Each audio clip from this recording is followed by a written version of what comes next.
Chanel Zian Andres, a grade 12 ABM student of the Locos Norte College of Arts and Trades. Today, we're going to talk about something that affects millions of lives but is often misunderstood.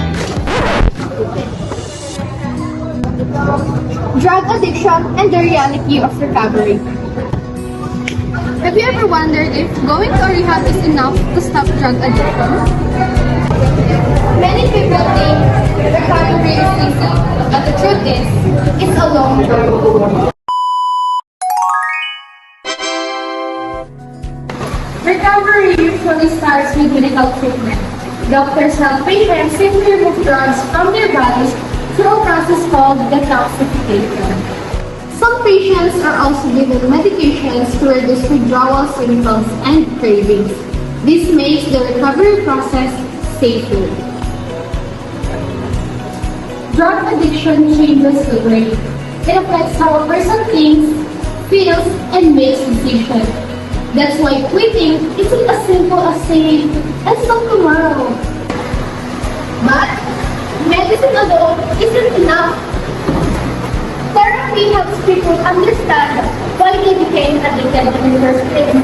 They learn healthier ways to deal with stress, trauma, and emotions.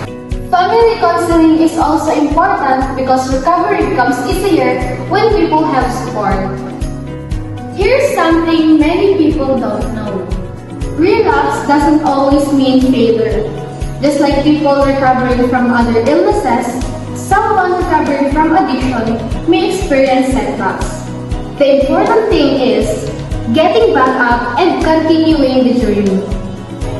Recovery takes courage, it takes patience, and most importantly, it takes people who are willing to help instead of judge. If you know someone struggling with addiction, don't laugh at them. Don't give up on them. Sometimes, one conversation, one helping hand, or one person believing in them can change everything.